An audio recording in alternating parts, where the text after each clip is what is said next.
My ex-wife called the cops on me. The red and blue lights carved through the night, flashing across my windshield like veins pulsing with rage. A voice barked through the loudspeaker, "Hands on the car, now!" I obeyed, calm, cold, as if this wasn't the first time someone mistook me for something I wasn't.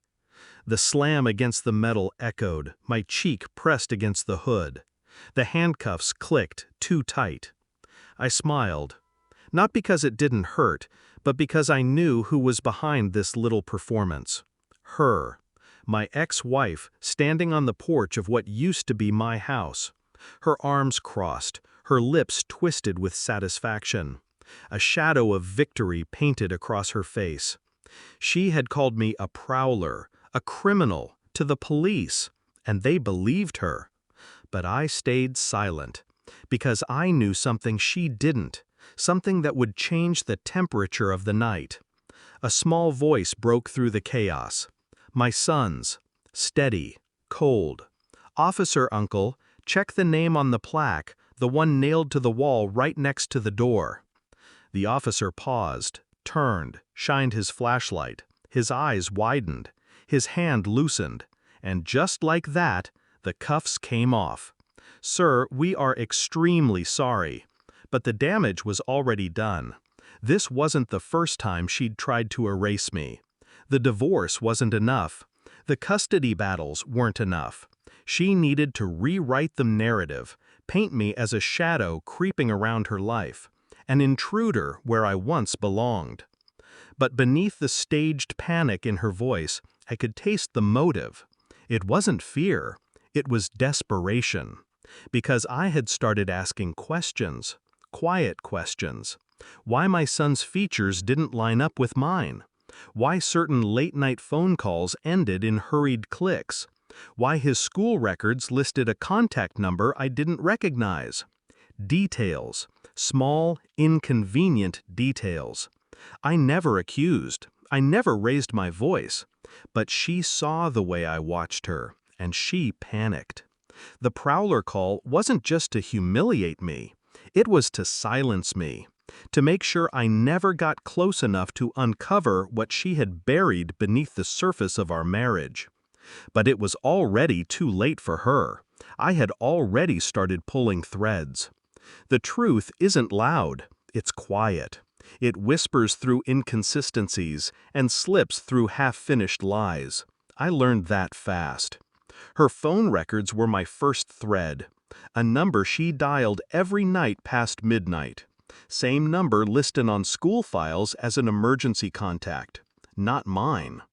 I traced it, not a stranger, not some distant friend, but a man she had introduced to me years ago as a coworker.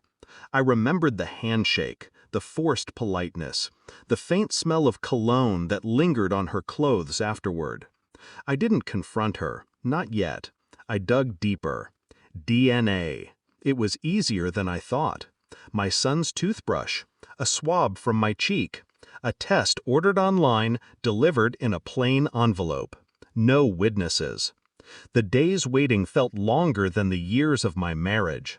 I sat in silence, rehearsing her face in my mind. How she laughed at small things. How she lied with bigger ones. And when the results arrived, I didn't rush. I unfolded them slowly, as if savoring the inevitability. Not a match. 7 years of fatherhood. 7 years of a lie breathing in my house, calling me dad. She thought she owned the narrative, that she could twist the truth, paint me as unstable. But I had the weapon now, the kind that didn't scream, didn't bleed, the kind that sat quietly in an envelope, waiting to detonate. I walked into her kitchen the next day, calm, too calm. She was making coffee, pretending her hands weren't trembling. I placed the envelope on the counter, nothing else. She frowned, forced a laugh. "What's this?" I didn't answer. I just watched.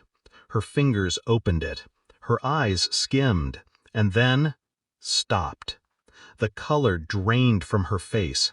The cup slipped from her hand, shattering against the tiles. Silence, except for the hum of the refrigerator. I didn't shout, I didn't accuse. I leaned closer, my voice low, deliberate. 7 years. And you thought I wouldn't notice. Her lips parted, desperate for words, excuses, salvation. None came. She broke. I didn't. The next custody hearing was simple. Too simple.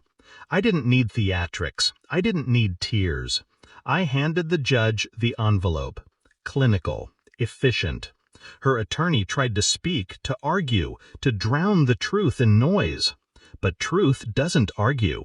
Truth just waits for the moment it's unveiled. The courtroom shifted.